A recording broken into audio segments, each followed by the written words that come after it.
The massive alien ship floated silently above Earth's atmosphere, like a metal mountain in space. Inside the research vessel, Dr. Kefter adjusted his recording equipment with 4 long arms that ended in sharp claws. His purple skin glowed softly under the bright lights of the observation deck. Standing nearly 10 feet tall, he looked down at the screens, showing Earth's surface with what could only be described as amusement. Broadcasting to all corners of the Zephyrian Empire, Kefter spoke into his communication device. His voice carried across space to billions of listeners on thousands of worlds. Today we examine the pathetic life forms of the 3rd planet in this unremarkable solar system. The screens around him flickered to life, showing various scenes from Earth. A pride of lions rested under an African tree. Whales swam peacefully through blue ocean waters. A pack of wolves moved through a snowy forest. In the research labs of the ship, dozens of other Zephyrian scientists watched and took notes. Observe these so-called apex predators, Kef continued, his voice filled with mockery. The dominant carnivore of the largest landmass weighs barely 200 kilograms. On my home world, we feed creatures twice this size to our younglings as snacks. Laughter echoed through the communication channels from across the galaxy. The Zephyrians were a proud warrior race. Each adult stood at least 9 feet tall, with natural armor plates covering their bodies. They could breathe plasma hot enough to melt steel and had ruled their part of the galaxy for over 3,000 years. To them, Earth's creatures looked like toys. Dr. Velanath, Keftor's assistant, manipulated the controls to show new footage. Doctor, should we show them the aquatic mammals next? Yes, excellent choice, Keftor replied. The screen changed to show a pod of killer whales swimming near the surface. These creatures are called the apex predators of Earth's oceans. Yet watch how they behave when faced with the slightest challenge. The footage showed human researchers in boats near the whales. The massive animals swam away peacefully, showing no aggression toward the much smaller humans. Pathetic, Kefter announced. A true predator would attack anything that enters its territory. These beasts flee from creatures 1/10 their size. More laughter filled the communication channels. Comments from viewers across the galaxy appeared on Kefter's screen. Are we sure these are predators? One asked. My pet could defeat these creatures, wrote another. The broadcast continued. Kefter showed footage of tigers avoiding human settlements, of bears running from hikers, of sharks swimming away from diving cages. Each example brought more laughter and mockery from the galactic audience. Now, Kefter said, his voice taking on an even more amused tone, let us examine the most interesting specimen of all, the bipedal primates who somehow believe they rule this world. The screen filled with images of humans going about their daily lives. People walked through cities, worked in offices, played with children in parks. To the Zephyrian audience, they looked small and fragile. These creatures have no natural weapons, Kefter explained. No claws, no armor, no plasma breath.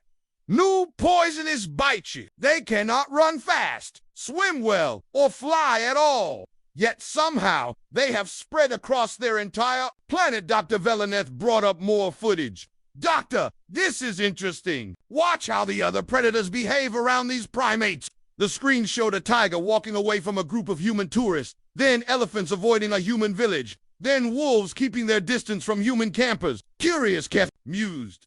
The other creatures seem to avoid these weak primates.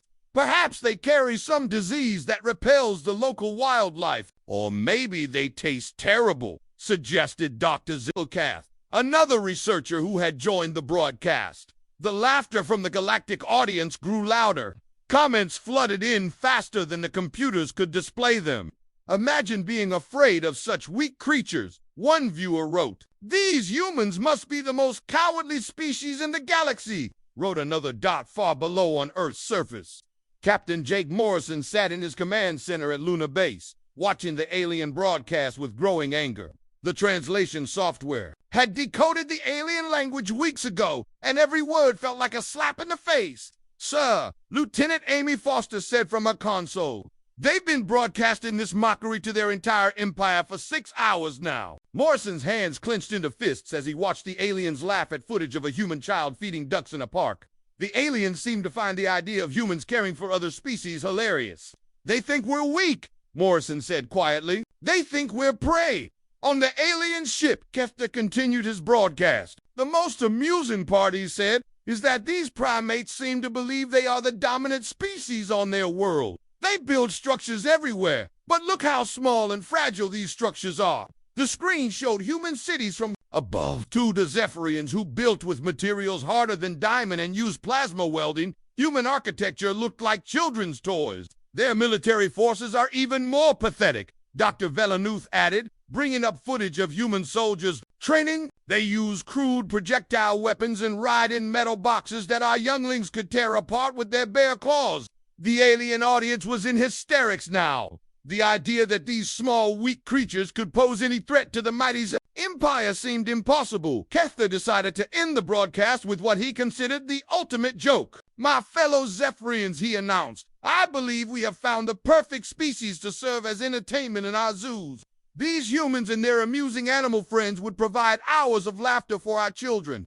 The screen showed more footage of humans interacting with animals. A man walking his dog, a woman feeding birds, children at a petting zoo touching gentle farm animals. Look how they interact with creatures that could easily overpower them, Kefter said. They show no fear, no respect for the natural order.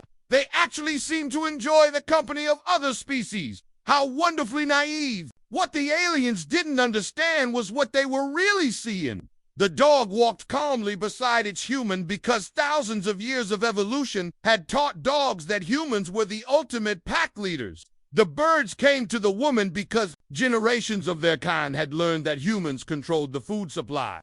The farm animals stood peacefully because centuries of selective breeding had taught them that resistance to humans was futile. The aliens saw weakness where they should have seen absolute dominance. Back on Luna Base, Morrison stood up from his chair. Foster, get me a secure line to Earth Command. Yes, sir. What should I tell them?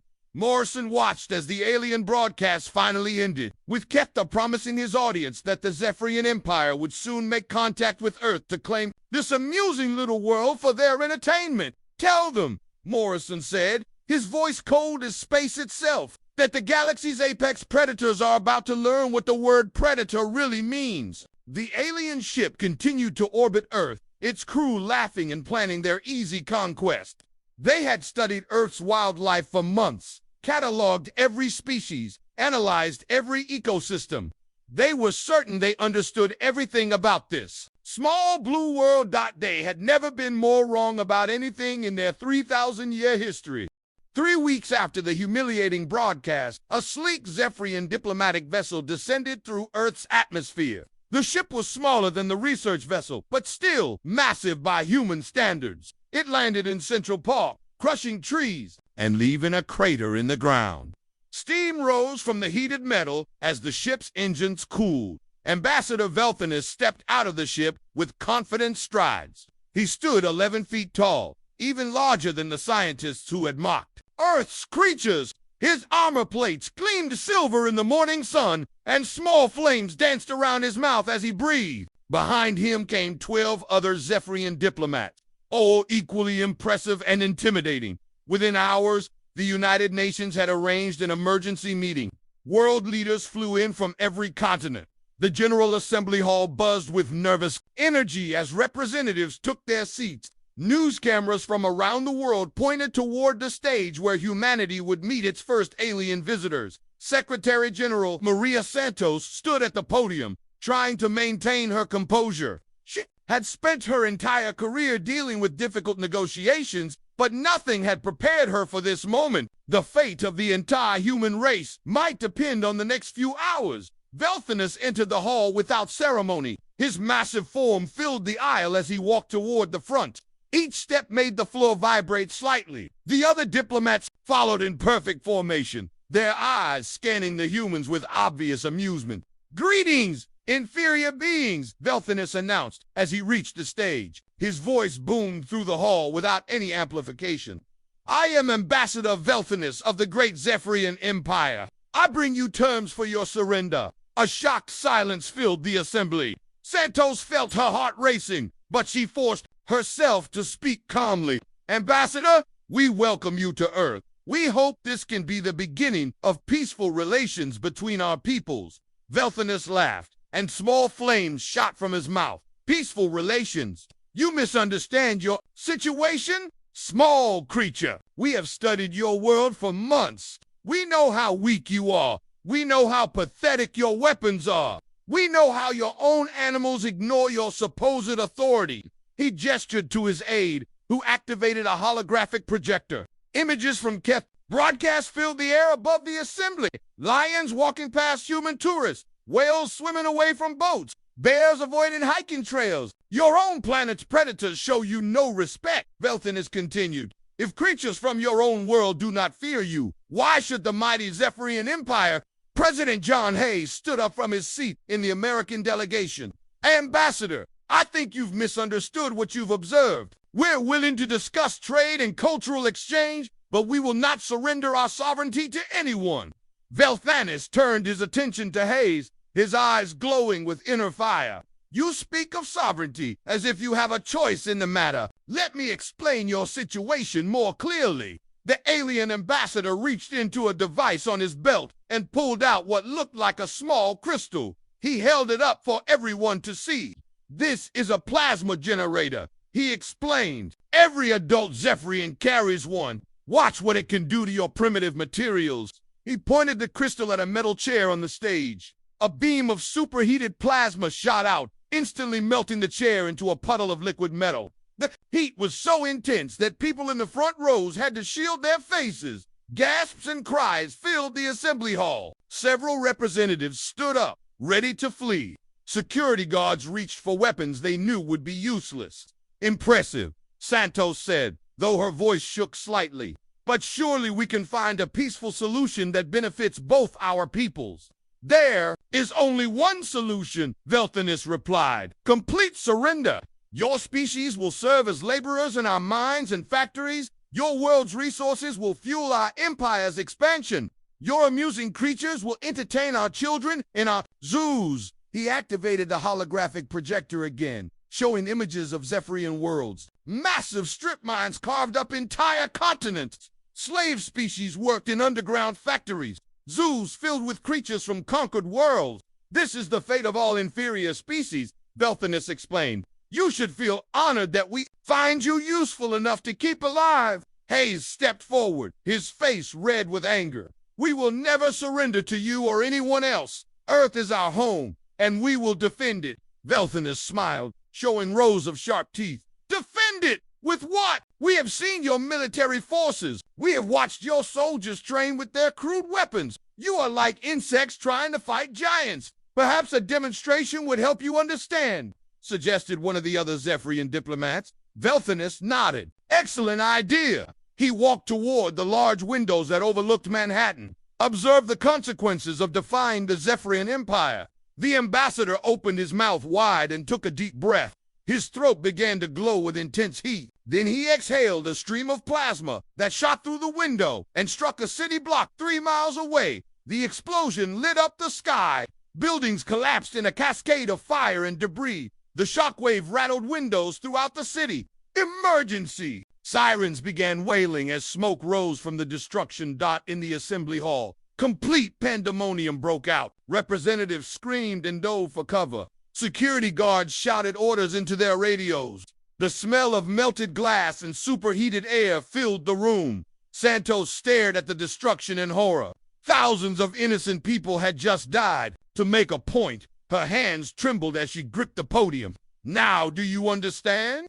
Velthinus asked calmly, as if he had just demonstrated a new kitchen appliance. That was merely a small portion of my power. Our warships carry weapons that could glass your entire planet from orbit. He turned back to face the assembly, expecting to see cowering humans begging for mercy. Instead, he saw something that confused him. The humans weren't cowering. They weren't begging. They were angry. President Hayes stepped forward, his voice deadly quiet. You just made a terrible mistake. Mistake. Velthinus laughed. I have shown you the reality of your situation. Surrender now, and we might allow some of your species to survive. No, Hayes replied. You showed us that you're not interested in peace. You showed us that you're a threat that needs to be eliminated. Colonel Lisa Wright emerged from the crowd of security personnel. She was a small woman compared to the aliens, but she moved with the confident grace of a predator. Her eyes never left Velthinus as she approached. "You studied our wildlife, right?" said calmly. "But you missed the most important predator on this planet." Velthinus looked down at her with amusement. "And what predator is that, little creature?" Wright smiled, and for the first time since the aliens had arrived, Velthinus felt a chill run down his armored spine. "Us," she said simply. The ambassador laughed, but the sound was forced. You have no natural weapons, no armor, no plasma breath. What could you possibly do to threaten the mighty Zephyrian Empire?" Wright pulled out a small communication device.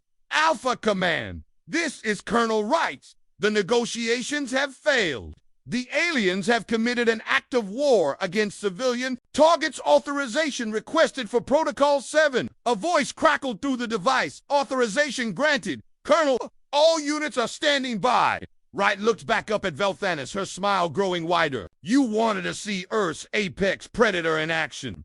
Congratulations! You're about to get a front row seat." Outside the building, air raid sirens began to wail across the city. Military vehicles raced through the streets. Fighter jets screamed. Overhead, naval ships moved into position off the coast. For the first time in his life, Ambassador Velthinus felt something he had never experienced before. Fear. The humans weren't acting like prey anymore. They were acting like something far more dangerous. They were acting like predators who had just been threatened. Within 6 hours of the attack on Manhattan, every military base on Earth hummed with activity. Soldiers ran across runways, loading weapons into aircraft. Ships left harbors at full speed. Underground bunkers opened their massive doors for the first time in decades. General Rick Stone stood in the war room deep beneath NORAD headquarters in Colorado. Dozens of screens showed military movements across the globe. Russian submarines dove beneath Arctic ice. Chinese missile batteries swiveled toward space. European fighter squadrons took off from bases across the continent. "All units report ready, sir," his aide announced. Stone nodded grimly. He had spent 30 years preparing for this moment, though he had always expected the enemy to be human. "Begin Phase 1. Show them what they're really dealing with." High above Earth's atmosphere, the Zephyrian research vessel continued its lazy orbit. Dr. Kefter watched the destruction in Manhattan through his instruments. Pleased with the demonstration of Zephyrian power, the negotiations appear to have gone well. He reported to his superior on the home world. "Ambassador Velthinus has shown these primitives the futility of resistance. We should have their surrender within hours." But as he spoke, his instruments began detecting strange readings from Earth's surface. Energy signatures were appearing across the planet. Metal objects were moving at high speeds. "Velinoff," he called to his assistant, "are you seeing these readings?" Dr. Velinoff checked his console, his four eyes widening in confusion. "Doctor, I'm detecting launches from multiple locations. The humans appear to be firing projectiles into space." Kefter laughed. "Projectiles against our shields? How amusing! Let them waste their primitive ammunition." The first missile struck the research vessel's shields 3 minutes later. The impact sent shockwaves through the massive ship, throwing several crew members to the floor. Alarms began blaring as damage reports flooded in. "Impossible!" Kefter gasped, pulling himself up from the deck. "Our shields should have stopped that." The second missile hit before he finished speaking. This time, the explosion tore through the outer hull, venting atmosphere into space. Emergency barriers slammed shut as the ship's computer system screamed warnings. Dr. Velinoff shouted over the alarms. "These aren't primitive projectiles. These are fusion warheads with adaptive targeting systems. They're learning how to penetrate our shields." More missiles streaked up from Earth's surface, but these weren't random shots. Each one followed a different trajectory, testing different approaches to the alien ship's defenses. The humans were studying the shield technology in real time, adapting their weapons with each shot. On Earth's surface, Admiral Kate Murphy stood on the bridge of the USS Nevada, a nuclear submarine cruising beneath the Pacific Ocean. Her crew worked frantically at their stations, launching missile after missile at targets in orbit. "Target acquired," her weapons officer announced. "Alien vessel, bearing 270, range 40,000 kilometers, Fire! Murphy ordered without hesitation. The submarine shuddered as another nuclear-tipped missile burst from its launch tube and raced toward space. Murphy had been told the aliens thought humans were weak. She was about to show them how wrong they were. In the skies above Europe, Captain Dan Rodriguez piloted his F-22 fighter jet toward an alien dropship that had launched from the main vessel. The dropship was heading for London, probably planning to demonstrate more of their power against civilian targets. Control, this is Eagle 1. Rodriguez spoke into his radio. I have visual on the alien craft. Beginning attack, run. Copy, Eagle 1. Remember, these aren't like anything we've faced before. Rodriguez smiled grimly. Neither are we. He fired 2 heat-seeking missiles at the alien craft. The dropship's pilot, confident in his vessel's superiority, made no attempt to evade. The missiles struck the ship's rear engines, sending it spinning out of control toward the ground. As the alien ship crashed in a field outside London, Rodriguez noticed something interesting. The ship was tough, but it wasn't invincible. The aliens had relied on their technology for so long that they had forgotten how to fight against opponents who could adapt. Back in New York, Colonel Lisa Wright led a team of Special Forces soldiers through the streets toward the alien diplomatic vessel. The Zephyrians had barricaded themselves inside their ship after the first missile strike, but Wright knew they wouldn't stay hidden for long. Remember, she told her team through their radio headsets, these aliens are physically stronger than us, but they've never faced coordinated human tactics. Stay mobile, use cover, and don't give them a stationary target. Sergeant Ben Clark, her second in command, checked his rifle one more time. Ma'am, what if their personal shields can stop our bullets? Wright smiled coldly. Then we get creative. Humans have been killing things bigger and stronger than us for 200,000 years. We didn't get to the top of the food chain by giving up ice. The alien ship's door suddenly burst open, and Ambassador Velthanus emerged with 6 of his guards. Each alien stood over 10 feet tall and carried weapons that glowed with contained plasma. They expected to find cowering humans hiding behind whatever cover they could find. Instead, they found empty streets. Where are they? One of the guards asked in the Zephyrian language. Velthanus scanned the area with his enhanced vision, but saw no movement. They must be hiding. Cowards will flush them out and make examples of them. The sniper's bullet took the first guard in the head before any of them realized they were under attack. The alien's natural armor deflected the shot, but the impact stunned him long enough for a second shot to find a gap between his neck plates. Contact! Velthanus roared, firing his plasma weapon at a nearby building. The wall exploded in a shower of melted brick and glass, but the humans were already gone, having moved to new positions while the aliens reacted to the first attack. Wright's voice crackled through her team's radios. Classic persistence hunting people. Stay mobile. Keep them guessing. Wear them down. Another shot rang out from a different direction, wounding a second guard. The aliens spun to face this new threat, only to take fire from their original position. The humans were using the urban environment like a 3-dimensional hunting ground, striking from unexpected angles and disappearing before the aliens could respond. This is impossible, Velthanus snarled as he fired wildly at shadows. They're just primitives with projectile weapons. But even as he spoke, he felt something he had never experienced in combat before. The aliens were being hunted. These small, seemingly weak creatures were coordinating their attacks, learning from each exchange, adapting their tactics faster than the Zephyrians could counter them. High above the battle, Dr. Kefter watched his ship's systems fail one by one. The humans had stopped firing random missiles and were now targeting specific systems.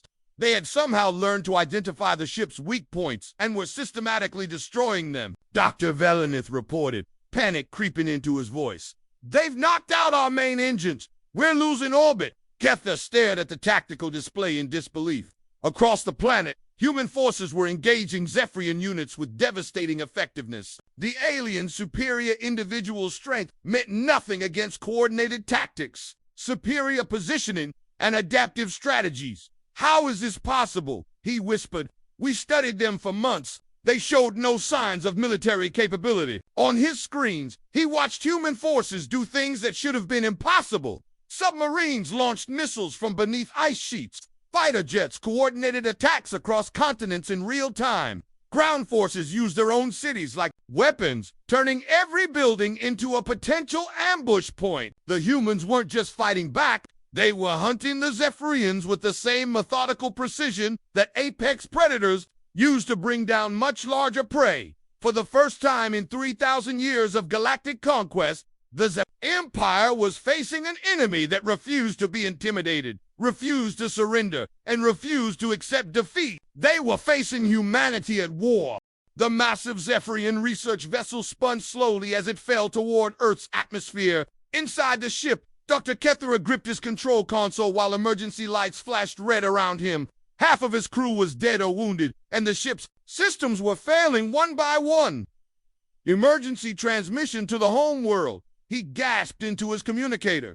This is Dr. Kethera aboard the research vessel. We have made a terrible mistake. The humans are not what we thought they were. Static filled the communication channel before a voice responded. Explain yourself, Doctor. Our reports show you are losing to a species of weak primates. Keth looked at his screens, showing the battle raging across Earth's surface. Everywhere he looked, Zephyrian forces were being systematically destroyed by coordinated human attacks. They are not weak, he said desperately. We misunderstood everything. The other creatures on this planet don't avoid humans because they are harmless. They avoid them because humans are the ultimate predators. In the Amazon rainforest, Commander Frank Richards led his special operations team through the dense jungle toward a crashed Zephyrian dropship. His team moved in perfect silence, using hand signals to communicate. Each soldier was painted with mud and leaves, making them nearly invisible in the green shadows. The aliens had set up a defensive perimeter around their ship, confident that their superior senses would detect any approaching enemies. But they had never faced humans who had learned to hunt in every environment on Earth. Richards watched the alien sentries through his binoculars. They were scanning the jungle with heat vision equipment, looking for warm bodies moving through the trees. But the humans had cooled their body temperatures using specialized suits and were approaching from downwind to avoid the aliens' enhanced smell. Target acquired, whispered Sergeant Amy Lopez through her radio. She had climbed 50 feet up a tree and was positioning herself for a clear shot at the alien commander. Hold position, Richards replied softly. Let them think they're safe. A little longer. The alien commander was studying a holographic map, trying to figure out why his forces across the planet were being defeated so easily. He couldn't understand how creatures without natural weapons or armor could be so effective in combat. What he didn't know was that every human soldier had been trained from childhood to hunt and fight.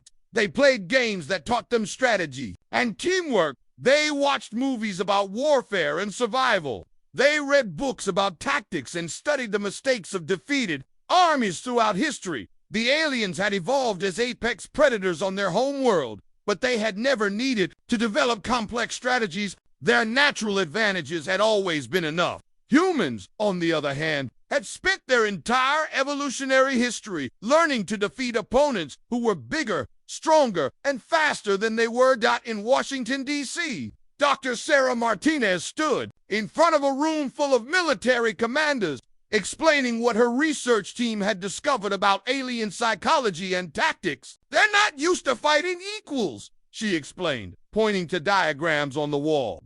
Every species they've conquered before was either technologically inferior or psychologically unprepared for war.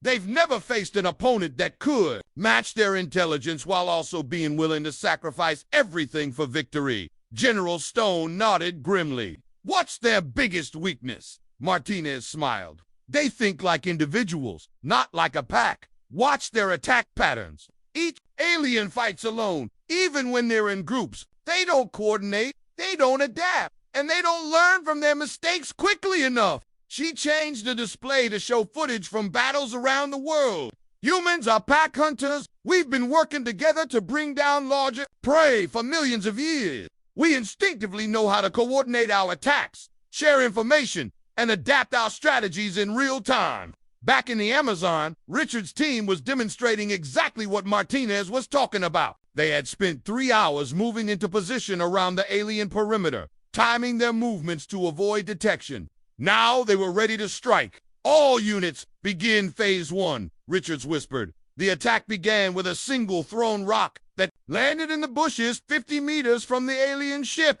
The sentries immediately focused their attention on the noise, scanning that area with their weapons ready. While they were distracted, Lopez took a shot from the tree, hitting the alien commander in the shoulder. The creature roared in pain and fury, alerting the entire camp to the attack. But instead of panicking, the humans executed a carefully planned sequence of movements. As the aliens focused on Lopez's position, other team members opened fire from completely different directions.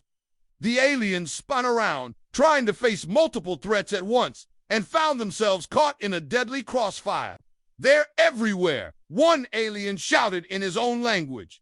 "How many of them are there?" There were only 12 humans, but they were fighting like a coordinated pack of wolves. Each soldier knew exactly where his teammates were and what they were doing. They moved in patterns that confused and disoriented the aliens, never stayed in one place long enough to become targets. Within minutes, the entire alien squad was dead or wounded. Richards approached the alien commander, who was lying on the ground with several bullet wounds in his armor. "How?" the alien gasped in broken English. "How do you small creatures defeat us?" Richards looked down at him with something that might have been pity. "You studied our animals, but you never understood the ecosystem. Everything on this planet exists because we allow it to exist. We are the gardeners of this world." The alien's eyes widened in understanding just before he died. Thousands of miles away, in the depths of the Pacific Ocean, Captain Neil Davis sat in his nuclear submarine watching sonar readings of the alien mothership far above. The massive vessel was trying to escape Earth's gravity well, but human missiles had damaged its engines. "Sir," his weapons officer reported, "we have a clear shot at their main reactor."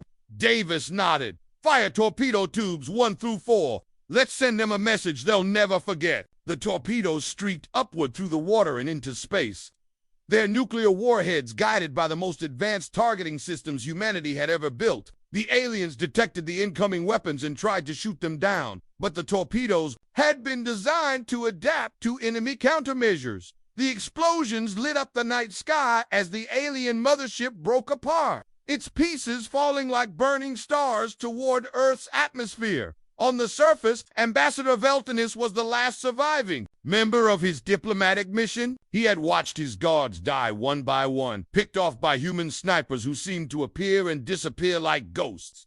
Now he was alone, surrounded by enemies he couldn't see.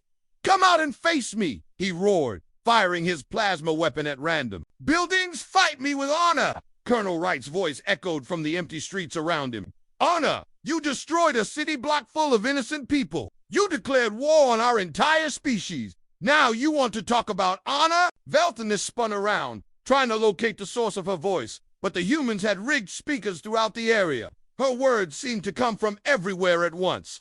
"You are cowards!" he shouted, hiding in shadows, afraid to face a superior. Opponent Wright's laughter echoed through the streets. "Superior? You're standing alone in the middle of a city full of predators who have spent their entire evolutionary history learning how to kill things bigger than themselves. You're not superior. You're just another large animal that needs to be brought down." The sniper's bullet found the gap in Veltanis' armor just below his left arm. He fell to his knees, his plasma weapon clattering across the pavement.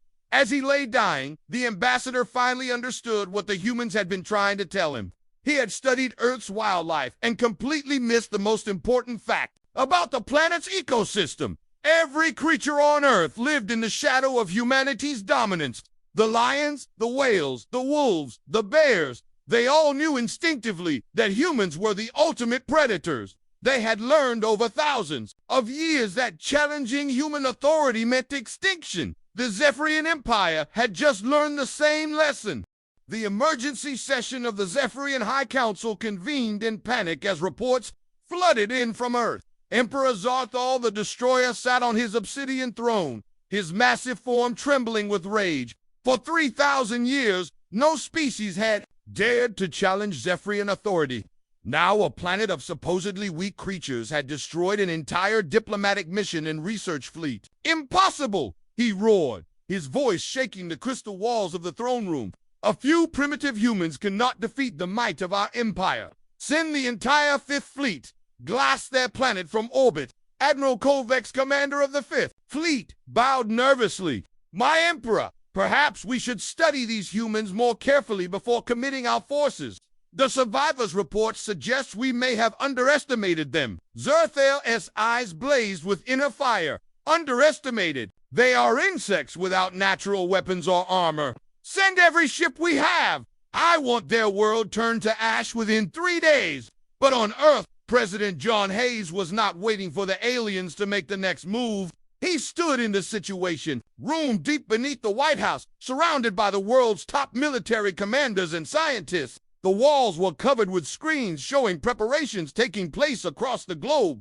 Dr. Roberts Hayes said to the elderly scientist in the corner, "Are you certain this will work?" Dr. Alan Roberts adjusted his glasses nervously. "Mr. President, we've had teams studying the alien technology since their first ship arrived. We've reverse engineered their shield systems, their weapons, and their communication networks. But more importantly, we've found their psychological weak points." General Stone leaned forward. "Explain." Roberts activated a holographic display showing the structure of Zephyrian society. They're apex predators who have never faced real competition. Their entire civilization is built on the assumption that bigger and stronger always wins. They have no concept of guerrilla warfare, adaptive tactics, or coordinated strategies. Hayes nodded grimly. "Then let's teach them." 3 days later, the Zephyrian 5th Fleet emerged from hyperspace at the edge of Earth's solar system. 150 massive warships, each one capable of destroying entire continents, moved in perfect formation toward the small blue planet. Emperor Zarthel commanded the fleet personally from his flagship, the Eternal Dominion. He stood on the bridge watching Earth grow larger on the main screen, confident that this show of force would end human resistance once and for all. "Begin orbital bombardment," he commanded. "Target their major population centers first. I want them to watch their cities burn before they die." But as the first wave of plasma beams lanced down toward Earth's surface, something unexpected happened. The beams struck invisible barriers in space and dispersed harmlessly into the void. "Reports," Zarthal demanded. His weapons officer frantically checked his instruments. "My Emperor, the humans have somehow erected energy shields around their entire planet. Our weapons are having no effect." Zarthal stared at the tactical display in disbelief. "That's impossible. They don't have the technology for planetary shields." "Sir," the communications officer interrupted, "we're receiving a transmission from the planet's surface." The main screen flickered, and President Hayes appeared, sitting calmly in the Oval Office. Behind him, through the windows, the lights of Washington, D.C. glowed peacefully in the evening darkness. "Emperor Zarthel," Hayes said with a slight smile, "welcome to Earth. I'm afraid you've made another mistake." Zarthel stepped closer to the screen, his massive form towering over the control console. "Mistake? I have brought enough firepower to destroy your world 10 times over. Surrender now, and I might allow some of your species to live as slaves." Hayes shook his head. "You still don't understand what you're dealing with. You see, while you were preparing your fleet, we were preparing something much more effective." The screen split to show images from around the world. Human technicians worked on alien technology in underground laboratories. Scientists studied captured equipment. Military engineers built new weapons based on alien designs. "You made the classic predator's mistake," Hayes continued. "You underestimated your prey. We've been studying you for weeks, learning your weaknesses, adapting your technology to our needs." Zartho laughed, but the sound was forced. "You cannot have mastered our technology so quickly. We have had centuries to perfect it." "That's exactly why you failed," Hayes replied. "You've become dependent on your technology. You've forgotten how to innovate, how to adapt, how to fight against an opponent who refuses to follow your rules." Admiral Kate Murphy appeared on the screen next to Hayes. "Emperor, I'd like you to meet the real apex predators of this galaxy." The space around the Zephyrian fleet suddenly filled with human ships. They seemed to appear from nowhere, having been hiding behind asteroids, inside nebulae, and even disguised as space debris. But these weren't the primitive vessels the aliens expected. The human ships were sleek and deadly. built using a combination of Earth technology and captured alien systems. They moved with impossible grace, coordinating their attacks with the precision of a wolf pack. How? Zorthel whispered, watching his mighty fleet suddenly surrounded by enemies. Commander Tom. Parker's voice crackled through the communication system from his fighter squadron. Simple. While you were laughing at our wildlife, we were learning from it. Every predator on Earth teaches the same lesson: adapt or die. The human attack began with surgical precision. Instead of trying to match the aliens' firepower, the humans used speed and coordination. Small fighter squadrons darted between the massive alien ships, targeting specific systems with devastating accuracy. Captain Rachel Stone led a squadron of bombers that slipped past the alien defenses and struck the fleet's command ships. Each attack was perfectly timed to maximize confusion and minimize the aliens' ability to respond. Impossible! Zorthel roared as his flagship shuddered under repeated attacks. We are the superior species. We are the apex predators of the galaxy. Hayes' voice echoed through the alien ship's communication system. You were never apex predators. You were just bullies who picked on species that couldn't fight back. Real apex predators don't rely on size and strength alone. They use intelligence, adaptability, and teamwork. The human fleet demonstrated exactly what Hayes meant. Every ship worked in perfect coordination with every other ship. When the aliens adapted to one tactic, the humans immediately switched to another. When alien ships tried to retreat, human vessels anticipated their movements and cut off their escape routes. Captain Neil Davis commanded a group of submarines that had been modified for space combat. His vessels moved through the battle like silent hunters, striking alien ships from unexpected angles and disappearing before the enemy could respond. Within 2 hours, the mighty Fifth Fleet was reduced to scattered wreckage floating in the darkness of space. Emperor Zorthiel found himself alone on his damaged flagship, surrounded by human ships that could have destroyed him at any moment, but chose not to. Why, he asked, through the communication system, why do you not finish this? Hey, appeared on his screen one final time. Because real apex predators don't need to kill everything they defeat. We're giving you one chance to leave our system and never return. Tell your empire what you learned here today. Zorthel looked around at the remains of his fleet, at the human ships surrounding him like wolves around a defeated prey animal. For the first time in his long life, he felt what every other species in the galaxy had felt when facing the Zephyrian Empire. He felt helpless. What message should I carry back to my people? He asked quietly. Hayes smiled, but it was the smile of a predator showing mercy to beaten prey. Tell them that Earth's apex predators have found new hunting grounds. Tell them that humanity is coming to the stars. And tell them that any species that threatens innocent life will face the same fate you face today. The communication ended, leaving Zorthel alone with his thoughts as the human fleet escorted his damaged ship to the edge of the solar system. Across the galaxy, the message spread quickly. The Zephyrian Empire, undefeated for 3 millennia, had been crushed by a species they had dismissed as weak prey animals. On Earth, Admiral Morrison stood on the bridge of humanity's first interstellar warship, looking out at the stars. The universe was vast and full of unknown dangers, but humanity was ready. The apex predators of Earth had evolved again, and the galaxy would never be the same.